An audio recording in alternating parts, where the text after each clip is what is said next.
Суккубус гэдэг ойлголт нь аимшигын киноноос илүүтэйгээр хүний унтах ба сэрэх хоёрын завсарт тохиолддог бодит мэдрэмжээс үүссэн домог байж болох юм. Эртээр үеэс хүмүүс шөнө унтаж байхдаа хөдөлж чадахгүй болох, цээжин дээрээ дарагдсан мэт санагдах, үл үзэгдэх нэгэн ойртож ирсэн мэт мэдрэмж авахдаа түүнийг тайлбарлах үг олдоггүй байв. Тэр үед шинжлэх ухаан сэтгэл зүйн ойлголт хөгжөөгүй тул хүмүүс ийм зүйлийг зүуд гэхээс илүүтэй оршихуй гэж ойлгож түүнд нэр өгсөн. Эрэгтэй хүнийг унтах үед нь довтлтгийг суккубус, эмэгтэй хүнийг онилдог гэж үздгийг инкубус хэмээн нэрлсэн байдаг. Суккубусыг ихэвчлэн хүний тачаал хүслийг ашиглан ойртдог оршихуй гэж тайлбарладаг. Гэхдээ энэ тайлбар тухайн үеийн нийгмийн үзэлтэй шууд холбоотой. Тэр үед тачаал бэлгийн хүсэл нь нүгэлт тооцогддог байсан тул хүн шөнө тийм мэдрэмж авбал өөрийгөө буруутгахын оронд энэ бол чөтгөрийн хийсэн зүйл гэж бодох нь сэтгэл зүйн хувьд илүү амар байв. Ингэснээр суккубус гэдэг ойлголт айдас төдийгүй хүний дотоод хүсэлтэй холбогдсон дүр болон тогтсон. Одоо та бүхэнд хүмүүсийн өөрсдөд нь бодитоор тохиолдсон гих битсэн нийтлүүдийг ярьж өгье.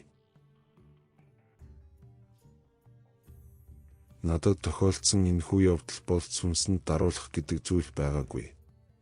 Би унтаж байгаад гинэт шөнө дунд сэрчихсэн. Надаас бусд нь бүгд л унтаж байсан ба хэн намайг сэрээсэн, яг юу болсон талаар ойлгох гэж хичээсэн. Би сэрсэн ч хэвдсэн хിവэр хөдөлж чадахгүй байсан. Харанхуйд нэг л биш байгаа нь мэдрэгдээд, гэтэл хөшигний цаана жижигхэн гэрэл маш хурдан цацраад алга болох шиг харагдсан. Миний унтлагын өмд болон төрсийг маань өвдөг хүртлээр шувтарсан байв. Би гар болон толгоогоо л хөдөлгөж чадаж байсан ч босож, эсвэл ярьж чадахгүй хിവэр байв. Миний нөгөө юу ч ангарчихсан, нэг зүйл хурданч биш, удаанч биш хөдөлж байсан ба нойтон ба халуун мэдрэгдсэн. Ийм зүйл үнэхээр болоод байгаа гэж үгээд би их гайхаж байлаа. Гэтэл тэр зүйлийн хурдан нэмэгдэж ор хүртэл хөдөлж байгаа нь сонсогдсон. Ойролцоогоор 12 минут орчмын дараа би гадагшлуулсан. Миний бие болон оюун санаа бүхэлдээ шоконд орчихсон. Ойл орж биеэ цэвэрлэнгээ бодол санаагаа мөн тайвшруулав. Маргааш нь гуглдж үзэхэд суккубус гэдэг зүйл байсныг нь ойлгож авсан юм.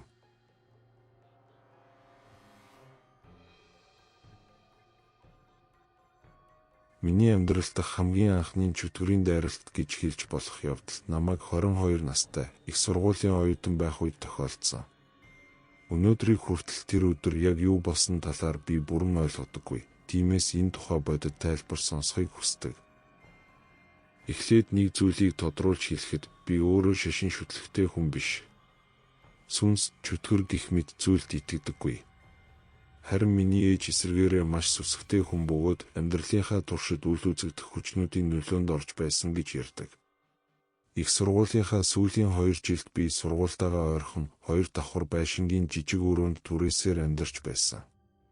Тайван чимээгүй, ямар ч асуудалгүй газар байлаа. Тэр явдал төгсөх семестр эхэлсний дараах богино амралтын үеэр болсон. Эцсийн шалгалтандаа бэлдэх хугацаа маш хов, дээрээс нь би өөр коллежид зохиогддог биотехнологийн тэмцээнд оролцож байв. Өглөөний 8-аас оройн 11 хүртэл 3 өдөр дараалан үргэлжилсэн тэр тэмцээн намайг сэтгэл зүй, бие махбодоор бүрэн туйлдуулсан. Тэмцээн дууссаны маргааш би ядарсандаа аргагүй байдалд орсон ч хичээлээ хийхээс өөр сонголтгүй байв. Өдрийн 3 цагийн үед ойролцоох дэлгүүр орж чихэр авч идэж зэрэгэх гэж оролцсон ч 4 цагийн үед дийлэлгүй унтахаар хэвтсэн. Би ихэвчлэн 3 дэртээ унтдаг, нэг нь толгой доор, нэгийг нь тэврээд, нөгөөг нь хөлний хооронд тавьдаг зуршилтай. Унтаж байхдаа би зүүдэлж байв. Найзуудтайгаа хамт алхаж явна. Нэг найз минь мөрнаас минь тэвэрсэн байлаа. Гэвч түүний гар улам хүнд болж мөрийг минь өвтгөж эхэлсэн. Би түүнд хэлэх гэж оролцсон ч тэр үед доод хэсэгт нэг зүйл орж байгаа мэт маш тод мэдрэмж төрсөн. Яг тэр мөчид би цочин сэрсэн. Энэ бол зүүд биш байв. Найзын гар биш, харин миний мөр нуруунд дээр маш хүчтэй даралт өгч байсан. Би бүрэн сэрүүн ухаан саруул байсан ч хөдөлж чадахгүй байлаа. Айдас сул дорой байдал зэрэг мэдрэмжүүд нэгэн зэрэг төрж би хүзүүндээ зүүсэн зүйлтэй атгаад залбирсан. Тэр агшин даралт гинэд суларч миний хүзүүний ард гүн бүдүүн архирах мэд дуу сонсогдсон. Хүзүүний арын ус минь босч би огцон босоод орон дээрээ хэсэг суулаа. Маш их айсан ч тэр архирах дууг бодит зүйлээс болсон байж магадгүй гэж тайлбарлахыг хичээсэн. Гэвч ямар ч мотор эсвэл өрөмдөх дуу чимээ байгаагүй.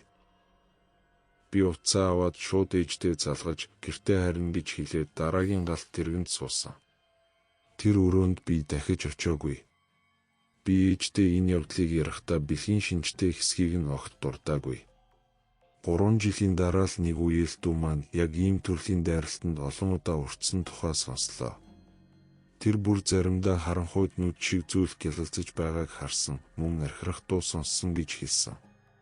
Бид ярилцаж суухдаа түүний туулсан зүйл минийхтэй бараг ижил байсныг ойлгосон. Тэр үед интернетээр судалж үзээд ийм оршихуйг инкубус гэж нэрлэдгийг олж мэдсэн. Улмаар мусульман шашны хүнээс тусламж авч Коран судрын айлдвар уншиж эзэлсэн усууж усанд орсны дараа тэдгээр зүйлс зогссон. Ийм түүхүүдийг сонсоход хамгийн аимшигтай нь чөтгөр байгаа эсэх биш, харин хүний тарих ийм бодит мэдрэмжийг бүтээж чаддаг явдал юм.